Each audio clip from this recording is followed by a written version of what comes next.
안녕하세요. 40대 초반 여자입니다. 삶의 지옥 같던 시간을 이겨내고 이제는 좀 안정이 되어 사연을 보냅니다. 저는 30대 초반이었고 남편은 40대를 바라보고 있을 때 처음 만났습니다. 남편은 대기업에 다니고 있었고 저는 남편이 다니는 회사 앞에 커피숍 점원으로 일하고 있었습니다. 남편은 점심시간이면 제가 일하는 커피숍으로 와서 동료들과 함께 커피숍에서 한참 떠들다가 다시 회사에 들어가곤 했습니다. 그러다 남편 후배가 저에게 쪽지를 건넸고 그 쪽지엔 남편 연락처가 있었습니다. 남편은 저를 마음에 들어해서 매일 점심시간마다 동료들을 데리고 커피숍에 온 거였어요. 그리고 쪽지는 남편 후배가 남편 모르게 도와준다면서 저에게 준 거였어요. 저도 매일 오는 남편을 기억하고 있었고 그렇게 잘생기거나 멋있다고 생각한 적은 없지만 착실해 보이고 책임감 있어 보여서 호감을 느끼고 있었습니다. 남편 후배가 직속 선배인데 정말 괜찮은 사람이에요. 맨날 아가씨 생각하면서 끙끙 앓길래 제가 이렇게 쪽지 드리는 거예요. 제발 사람 살린다는 셈치고 한 번만 연락하시면 안 될까요? 쪽지를 주며 얘기했어요. 저도 매일 보던 남편이었고 싫지만은 않아서 쪽지를 받고 연락드린다고 하며 문자를 보냈습니다. 후배분한테 쪽지 받았습니다. 그런데 저는 당당한 남자가 더 매력적인 것 같아요. 다음부턴 후배분 시키지 말고 직접 얘기해 주시면 좋겠어요. 문자를 보내니 그날 남편은 퇴근하고 바로 저에게 왔습니다. 수연 씨라고 하셨죠? 후배가 시키지도 않은 쪽지를 드렸네요. 하지만 제 마음은 변함이 없습니다. 수연 씨를 좋아하고 있습니다. 이왕 이렇게 된 거 우리 시원하게 연애해보죠. 제가 문자로 당당한 남자가 매력적이라고 해서 그런지 평소 남편답지 않게 과도하게 당당한 모습이었어요. 하지만 그 모습이 잊지만은 않았습니다. 그날 저녁 우리는 함께 밥을 먹으며 사귀는 사이가 되었습니다. 1년 정도 사귄 다음에 우리는 서로 없으면 안 되는 연인 사이가 되었고 결혼하기로 하였습니다. 그런데 친정이 너무 가난했고 제가 버는 돈의 절반을 주고 있었어요. 결혼해서도 제 도움 없이는 살기 힘들었던 친정이기에 남편에게 얘기했습니다. 우리 집 지금 빚이 많아서 내가 매달 돈 보내드리고 있거든. 그런데 결혼하고도 보내드려야 할 것 같아. 이해해 줄 수 있겠어? 저도 남편과 꼭 결혼하고 싶었지만 이 문제로 남편이 싫어한다면 어쩔 수가 없었어요. 평소에 집안 얘기는 서로 잘 안 했습니다. 그러다 진짜 결혼하려고 하니 서로의 마음보다 서로의 집안 문제가 걱정이 되더라고요. 남편은 그런 게 문제라면 걱정 안 해도 돼. 우리 집에는 내가 따로 얘기 안 할 테니까 결혼해서도 친정에는 계속 지금처럼 드려도 돼. 남편이 그렇게 얘기해 주니 정말 고마웠어요. 그리고 남편 집안 얘기를 해주는데 남편 집은 서울 근처 수도권에 땅도 많이 있고 건물도 있어서 얼마 안 되는 돈은 신경도 안 쓴다고 하더라고요. 남편은 씀씀이가 크지 않고 부재중 도련님 같은 스타일이 아니어서 이렇게 잘 살고 있다고 하니 놀랐습니다. 하지만 남편은 부모님께 손 벌리기는 싫다고 하며 자기 혼자 힘으로 성공하고 싶다 했어요. 저도 그런 남편의 생각에 동조했고 남편이 멋있게 느껴졌어요. 시댁에 인사를 드리러 갔어요. 남편의 부모님이 사시는 곳을 처음 가봤습니다. 그냥 잘 산다고만 들었지 정원이 달린 2층 빌라에 살 거라고는 생각 못했어요. 정원을 지나 빌라 앞에 차를 세우니 시어머님이 마중을 나오셨어요. 남편은 방문 전에 저를 결혼할 사람이라고 소개하였고 남편이 처음 이렇게 여자를 데려오니까 기대감에 벅찬 마음으로 저를 맞이하러 나오셨습니다. 어머님은 너무 잘했다며 제 손을 꼭 잡으셨고 아버님은 아무 말 없이 저를 훑어두셨어요. 그렇게 우리는 시댁에 왔고 인사를 드렸습니다. 어머님은 남편이 저 아니면 다른 어떤 여자와도 결혼 안 한다고 했다면서 저를 보고 마음에 들었다고 우리 아들이 보는 눈이 있다면서 좋아하셨어요. 그런데 아버님은 엉덩이가 큰 게 아기는 잘 낳겠구나. 니노 나이도 있으니까 빨리 결혼해서 아이나 빨리 낳거라. 아버님은 이제 70세를 바라보고 계셨는데 고집이 상당하신 것 같았어요. 그렇게 인사가 끝나고 아버님은 어머님께 빨리 밥이나 차려오라며 나무랬어요. 아무리 아버님이 예전에 가부장적인 남자지만 시대가 어느 때인데 저렇게까지 하시나 놀랐습니다. 어머님을 노예 부리듯이 하더라고요. 그런 아버님 밑에서 저희 남편이 나왔다는 게 신기했습니다. 그렇게 밥을 먹으면서도 아버님은 술 가져와라, 국이 식었으니 데워와라, 이 음식은 왜 이렇게 싱겁냐. 항상 불만이셨고 그런 아버님의 시중을 봐주시는 어머님이 불쌍했습니다. 제가 나중에 결혼하면 어머님을 많이 도와드려야겠다 생각했어요. 그날의 충격적인 아버님의 모습을 뒤로하고 우리는 결혼을 하게 되었습니다.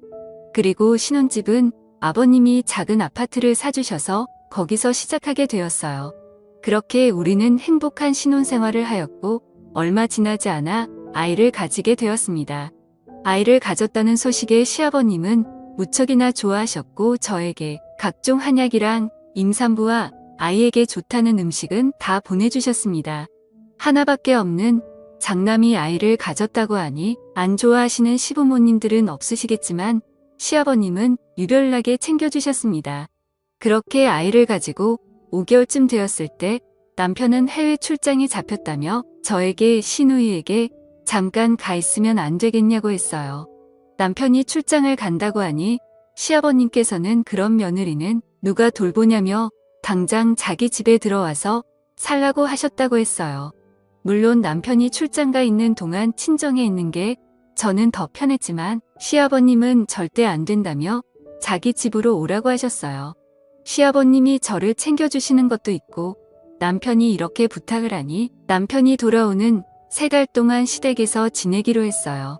시댁에 가니 아버님은 우리 귀한 며느리 왔냐며 어머님께 빨리 임산부 몸에 좋다는 음식이나 하라고 타박하셨어요. 제 앞에서 어머님을 너무 뭐라 하시는데 너무 안타까웠어요. 그렇다고 시아버님한테 뭐라고 할 수도 없었고 시댁에서의 삶은 가시방석이었습니다. 제가 빨래를 하거나 주방에 있는 것만 봐도 아버님은 어머님께 노발대발 화를 내셨고 어머님도 포기하셨는지 아가야 저 양반 원래 저러니까 신경 쓰지 말고 이제 주방에도 오지 말고 그냥 푹 쉬어라 말하며 뒤돌아 주방에 가시는데 어찌나 눈물이 나던지 그런 아버님이 야속했습니다. 그러던 어느 날 밤 아버님은 술에 취하셔서 들어오셨어요. 그런데 같이 들어오는 사람이 있었습니다. 저는 방에서 소리만 듣고 있었는데 어떤 여자 목소리가 들리더라고요. 이 시간에 아버님이 여자를 데리고 왔지? 저는 궁금했습니다. 그리고 아버님과 그 여자가 조용조용히 아버님의 서재로 가는 소리가 들렸어요. 저는 몰래 거실로 나와 서재 근처로 갔습니다. 그러자 믿을 수 없는 소리가 들렸어요. 아버님과 그 여자의 민망한 소리였어요. 어머님이 분명 집에 있는데 어떻게 이럴 수 있냐고 생각하는 순간 어머님이 방문을 열고 거실로 나오셨습니다. 그리고 저에게 밤이 늦었는데 안 자고 뭐 하냐고 하시더라고요. 아버님이랑 다른 여자랑 지금 서재에서 더러운 짓거리를 하고 있는데 어머님 안 들리세요? 조용히 얘기했어요. 그러자 어머님은 괜찮다며 저한테 빨리 방에 들어가라고 하셨고 어머님이 그렇게 나오시니 어쩔 수 없었어요. 방에 들어와서 뜬 눈으로 밤을 지새웠고 아침이 밝아올 무렵 아버님과 같이 온 여자는 조용히 나갔습니다. 다음 날 아버님이 나가시고 저는 어머님께 따져 물었어요. 어머님, 아버님이 대놓고 저렇게 다른 여자랑 있는데 어머님은 상관없으세요? 아무리 가부장적인 아버님이라도 하지만 이건 아닌 것 같아요. 어머님은 이미 포기하셨는지 얘기하셨어요. 원래 저러지는 않았는데 5년 전 내가 유방암 수술 받고 가슴이 없어지니까 그때부터 나랑은 같이 붙어 있지도 않고 술만 먹으면 여자를 데려오는 게 아니니 나도 이혼하고 살고 싶었지만 아들도 이렇게 큰 마당에 새로 나가서 살면 뭐 하겠나 싶어. 그냥 이렇게 살다가 죽는 거지. 그리고는 아들이 이 사실을 알면 난리칠 거니까 말하지는 말라고 하셨어요. 어머님은 자기 혼자만 아버님의 이런 행동을 봐준다면 아들이랑 아버님의 관계는 좋을 거라 생각하시는 것 같았어요. 너무 속상했습니다. 같은 여자로서 이런 대우를 받으면서 굳이 살아야 하나 분노했어요. 그날 이후로도 아버님은 한 달에 한 번 정도는 다른 여자를 데리고 와서 그 짓을 하더라고요. 그렇게 악몽 같던 3개월의 시댁 생활을 정리하고 남편이 출장에서 돌아와 신혼집으로 오게 되었습니다. 어머님이 남편한테는 얘기하지 말라는 신신당부에 남편한테는 비밀로 하였습니다. 얼마 지나지 않아 예쁜 아들을 낳았습니다. 재출산 소식에 아버님은 한 걸음에 산부인과로 찾아오셨고 귀한 손주 낳아줘서 고맙다며 현금 1,000만 원도 주셨습니다. 저는 아버님의 추악한 행동들을 받게 해주신 돈을 받았을 때도 기쁘지만은 않았습니다. 그렇게 아이가 커서 걸을 쯤 됐을 때였어요.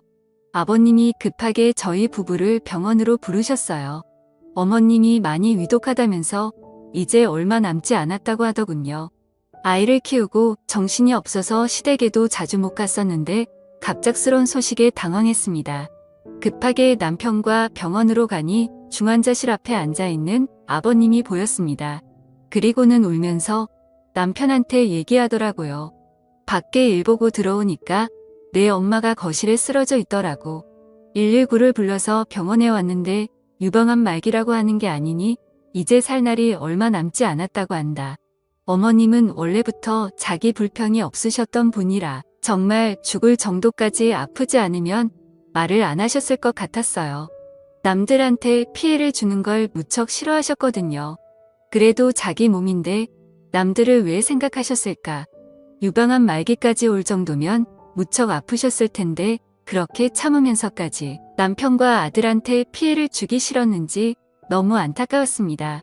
그리고 얼마 지나지 않아 어머님은 돌아가셨습니다. 어머님이 돌아가시자 아버님은 장례식 내내 목 놓아 우셨습니다. 저는 아버님의 추악한 행동들이 생각나며 속으로 그러길래 아내 살아있을 때 잘해주지 막상 아내가 떠나니까 미안한가 보내라고 생각했어요. 밥도 안 드시고 술만 연신 드시는데 나이도 70 가까우신 분이 버텨낼 힘이 어디 있겠어요. 어머님을 보내드리고 아버님은 그 자리에서 쓰러지셨어요. 그리고 입원을 하셨습니다. 몇 날 며칠을 그렇게 술만 드시니 아버님 몸 상태는 말이 아니었어요. 그리고 어느 정도 몸을 추스르고 다시 집으로 돌아가셨습니다. 남편은 그런 아버님이 걱정된다면서 당분간 시댁에서 같이 살기로 했어요. 시댁에서 남편 회사는 2시간 거리 정도 되었는데 남편은 행여나 아버님이 다른 생각을 하실까봐 걱정이 된다며 같이 살게 되었어요. 워낙 손주를 좋아하셔서 손주와 같이 지내다 보면 어머님을 잊으시지 않을까도 생각했습니다. 하지만 우리의 노력에도 예전의 아버님 모습은 없었습니다. 그저 어머님께 미안하다면서 매일 술을 달고 사셨습니다. 아버님도 연세가 적지 않으셔서 이러다 돌아가시면 어쩌나 하며 남편은 걱정을 많이 하더라고요. 그렇게 시댁에서 지내고 있는데 남편의 출장 소식을 들었습니다. 이번에 출장을 가면 1년은 있어야 해서 남편은 안 간다고 회사에 얘기했는데 남편 말고 다른 대체자가 없다고 하였고 이번 출장을 잘 마치면 임원까지 될 수도 있다고 하니 안 갈 수가 없게 되었어요. 남편은 저에게 내가 없는 동안 당신이 아버지 좀 지켜봐줘. 어머님 돌아가시고 아버지 보고 있으면 너무 가슴이 아프거든. 이번 출장만 다녀오면 우리 따로 살 거니까 그때까지만 참고 지내자. 어머님께 막대했던 아버님이라 싫어했지만 남편의 부탁을 들어주기로 했어요. 지금의 아버님은 예전에 강했던 모습은 전혀 없었거든요. 그리고 자신의 잘못을 뉘우치고 어머님을 그리워했기에 저도 별 문제는 없을 거라 생각했어요. 그렇게 우리만 남겨두고 남편은 출장을 떠났습니다. 저는 아버님이 예전의 활기찬 모습을 찾을 수 있도록 노력했어요. 아버님 좋아하시던 음식 위주로 밥을 차려드렸고 아들과 함께 아버님하고 산책도 하였어요. 그렇게 6달이 지났을까요? 저희와 생활이 익숙해지셨는지 점점 밝아지셨어요. 어느새 어머님을 잃은 슬픈 모습은 사라지셨고 외부 사람들과도 다시 만나기도 했습니다. 아버님은 저와 아들한테 정말 고맙다며 너희들 덕분에 다시 새롭게 시작하고 싶어졌다고 했어요. 하지만 너무 새롭게 시작하셨는지 술을 먹고 또다시 여자를 데리고 오시기 시작했어요. 이제는 어머님도 안 계시고 홀몸이니까 아무 상관이 없지만 보통 데리고 오는 여자들은 사랑해서 만나는 여자들이 아니고 돈을 주고 만나는 여자들이었어요. 아버님이 돈이 없는 것도 아니고 건강도 찾았겠다. 새롭게 시작하는 게 다시 많은 여자를 만나는 거였어요. 하루가 멀다 하고 여자를 데리고 오는데 아이도 어느 정도 컸겠다. 아이 교육상 안 좋아 보였습니다.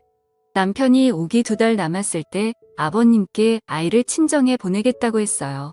손주를 끔찍이 아끼는 아버님이라서 보내지 말라고 하실 줄 알았는데 웬일인지 보내려고 하더군요. 그리고는 저는 가면 안 된다고 하더라고요. 자기 혼자 이 집에 있으면 너무 힘들 것 같다면서 아들 출장 다녀올 때까지는 같이 있어 달라고 했습니다. 저 또한 남편이 얘기한 것도 있고 아버님을 혼자 내버려 두고 가려는 생각은 없었지만 아버님이 이렇게까지 자부심이 불쌍하기도 했습니다. 그렇게 아이를 친정에 보내고 시댁으로 돌아왔습니다. 그런데 제 방에서 인기척이 들리더라고요. 방문을 열어보니 아버님이 있었습니다. 아버님은 흠칫 놀라며 벌써 왔냐라고 하셨어요. 제 방에는 어쩐 일이세요? 뭐 필요하신 거 있으세요? 아버님은 별건 아니고 며느리 이제 혼자 지내야 하는데 부족한 건 없나 해서 한번 들어와 봤다. 배고프구나 밥이나 먹자. 제가 밥을 차리는 동안 아버님은 술을 사오셨습니다. 그리고 어색한 둘만의 식사가 시작되었어요. 저는 어색한 자리가 될 것 같아 밥을 안 먹겠다고 했는데 아버님은 외롭다며 같이 밥을 먹자고 했습니다. 아버님은 술을 드시면서 자기 때문에 어머님이 그렇게 됐다며 한탄하셨습니다. 저는 며칠 전까지만 해도 아가씨들 데리고 오면서 어머님은 다 잊은 듯한 아버님이었는데 갑자기 이렇게 저한테 어머님 얘기를 하니 어이가 없었어요. 정말 알다가도 모를 아버님이라 생각했습니다. 그렇게 아버님과 밥을 먹다가 아버님의 권유에 같이 술을 마시게 되었죠. 제가 주량이 약한 데다가 잘 먹지 않던 술을 마셔서 순식간에 취한 나머지 저는 방에 들어와 잠을 청하였습니다. 그리고 얼마 지났을까요? 정말 생각하고 싶지 않은 일을 겪게 되었습니다. 그날 늦은 밤이었어요. 저는 한번 자면 깊게 자는 편인데다가 그날은 술도 마시고 친정까지 왔다 갔다 하고 많이 피곤했습니다. 그렇게 세상 모르게 자고 일어났는데 아버님이 제 옆에 있더라고요. 자고 일어났는데도 술이 덜 깨서 이게 꿈인지 현실인지 구분이 안 가더라고요.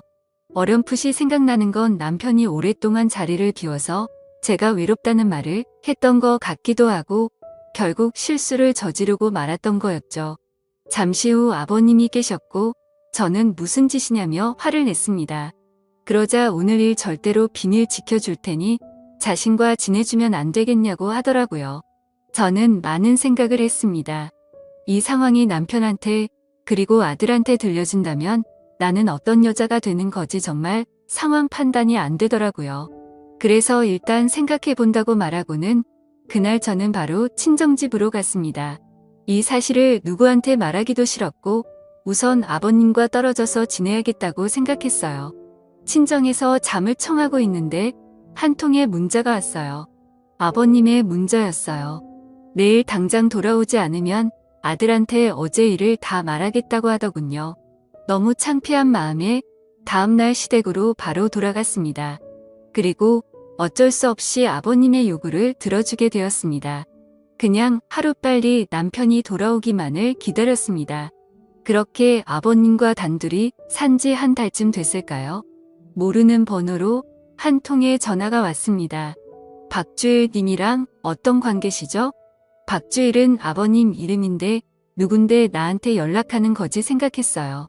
저는 며느리라고 했습니다.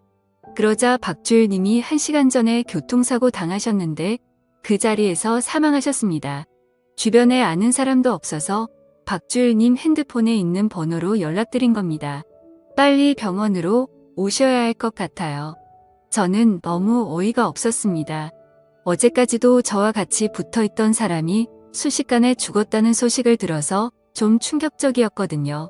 사실 아버님이 사라지길 바라긴 했지만 아무 종교도 믿지 않는 제가 신이 정말 있나 싶을 정도로 놀랐었죠.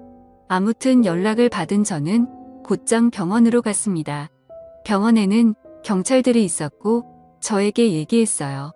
박주일 씨가 술에 취해서 무던 횡단을 하였고 어두운 곳이라 미처 박주일 씨를 보지 못한 덤프트럭에 부딪혀 사망하셨습니다. 그리고 아버님의 유품들을 저에게 주더라고요. 그리고 이틀 뒤 남편이 급하게 돌아와서 아버님의 장례를 치렀습니다. 정말 하늘이 도와주신 건지 그렇게 악마 같았던 아버님은 사라졌습니다. 그리고 아버님과 저만 알고 있던 비밀도 같이 사라졌고요. 정말이지 그때 생각하면 너무 힘들기도 했는데 하늘이 도와 아버님께 천벌을 내렸다고 생각하고 살고 있습니다.